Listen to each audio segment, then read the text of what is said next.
Bismillahirrahmanirrahim. Assalamualaikum warahmatullahi wabarakatuh. Saya atas nama Mardiana dengan NIM 2003 015 0002 kelas PJKRA angkatan 2020 Fakultas Ilmu Keolahragaan Universitas Negeri Makassar.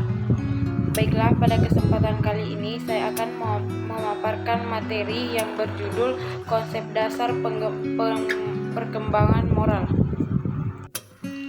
Kemudian bagian A yaitu studi perkembangan moral, di mana studi perkembangan moral adalah sebuah proses kajian yang membahas persoalan bagaimana dan melalui proses apa manusia belajar atau mengembangkan moral dan etika. Ada dua perspektif model teori untuk memahami isu moral, yaitu yang pertama model teori internalisasi atau internalization dan konstruktif. Model internalisasi mencakup teori psikoanalitik dan teori perkembangan sosial atau social learning. Pada dasarnya, seseorang yang secara konsisten mungkin terrealisasi norma dipandang sebagai seseorang yang bermoral. Pada teoretikus itu menerapkan apa yang disebut pendekatan atau kantong kebajikan. Teori ini percaya bahwa seseorang mencontoh perilaku orang lain sebagai model atau teladan yang dinilai baik dan memiliki sifat-sifat tertentu atau yang menunjukkan perilaku landasan nilai yang diharapkan. Pendidikan moral menurut kerangka teori tersebut berlangsung melalui proses pemodelan atau penerapan unsur pengukur, termasuk penerapan operan conditioning. Operan conditioning ini adalah pemberian unsur pengukur menyusul terjadinya respon yang diinginkan terhadap stimulus yang disampaikan. Proses itu dilakukan berulang-ulang sehingga makin erat hubungan perilaku sebagai respon terhadap stimulus. Kemudian selanjutnya yaitu perkembangan moral Piaget. Sebagai orang pertama yang mempelajari pertimbangan moral dari sebuah pendekatan kognitif moral, yaitu Piaget pada tahun 1932, yang merumuskan sebuah model dan teori yang menekankan perkembangan kognitif pada anak-anak. Piaget mengidentifikasi dua kategori besar perkembangan moral, yaitu yang pertama tahap heteronomi moralisasi dari aturan memaksa, kedua yaitu tahap otonomi atau moralitas dari aturan rasional. Piaget pada tahun 1932. Pada tahap heteronomi, seseorang melandaskan pertimbangan moral kepada kepatuhan searah, yaitu kepada penguasa setiap orang tua, orang dewasa, dan peraturan yang sudah mapan. Karena peraturan itu suci dan tak dapat diubah, seseorang merasa kewajiban untuk mengetahuinya. Benar dan salah biasa dipandang sebagai hitam dan putih. Kebaikan dan keburukan dipandang dari aspek konsekuensi hukuman. Sedangkan tahap otonomi ditandai dengan kemampuan seseorang untuk mengembangkan rasa kemandirian dan suasana saling mendukung dengan pihak lain.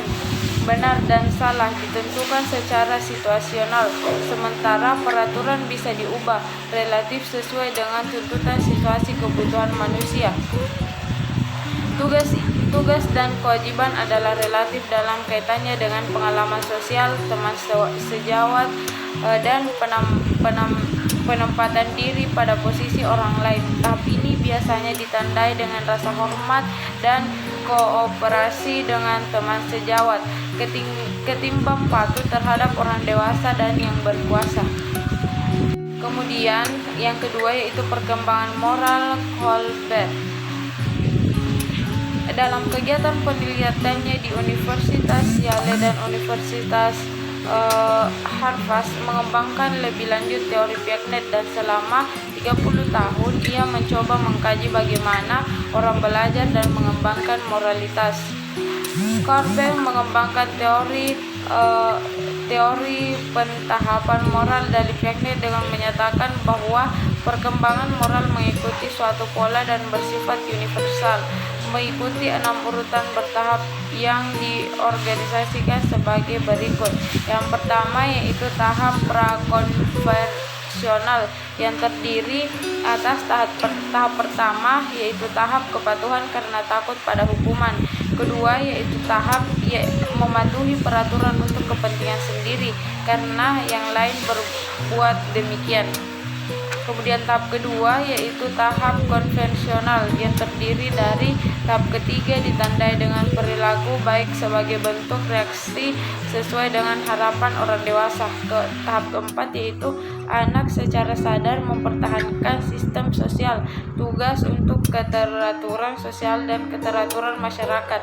Kemudian yang ketiga yaitu pasca konversional yang terdiri atas tahap kelima, anak melakukan kontrak sosial dengan lingkungan sosialnya. Kemudian tahap keenam yaitu perilaku anak didasarkan pada etika universal yang konsisten. Kemudian pada bagian B yaitu aplikasi penalaran moral dalam olahraga. Isu sentral yang sering terjadi dalam kegiatan olahraga adalah banyaknya pelanggaran yang dilakukan baik oleh atlet, pelatih maupun masyarakat luas. Perilaku tersebut ada yang sudah direncanakan sebelumnya, ada yang spontan karena tidak dapat mengendalikan emosinya, ada pula yang dilakukan tanpa didasari dan tiba-tiba masuk ke dalam perkelahian massal dan sebagainya. Kemudian selanjutnya itu berikut ini disajikan 3 sebagian dari penalaran moral. Yang pertama yaitu kesadaran untuk bermain sportif. Dalam proses ini diberlakukan hukum moral serta alasan dibalik perbuatan keputusan ditinjau dari nilai moral.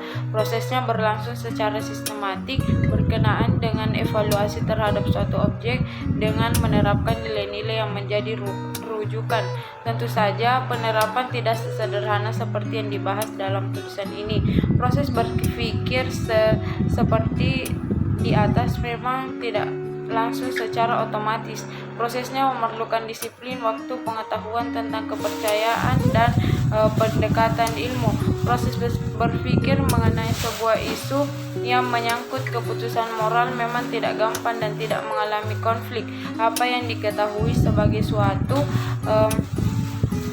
sesuatu yang baik boleh jadi bertentangan dengan kepercayaan yang telah melekat pada diri pribadi seseorang. Kemudian yang kedua yaitu mengetahui, menilai, dan berbuat.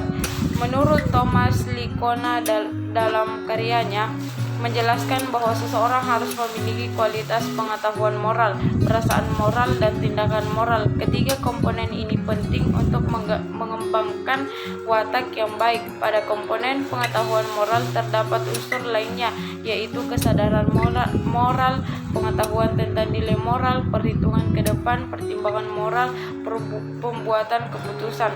Kemudian pengembangan moral merupakan satu fase kognitif dalam belajar tentang isu moral dan bagaimana memecahkannya. Tahap ini berkenaan dengan pengetahuan tentang isu moral dan dilema. Mengetahui apa yang menjadi keyakinan dan memberlakukan nilai berkaitan dengan dilema, dan akhirnya mengetahui bagaimana membuat pertimbangan sehubungan dengan dilema sampai akhirnya ditemukan hal yang baik untuk dilakukan. Kemudian yang ketiga yaitu implikasi dalam praktik.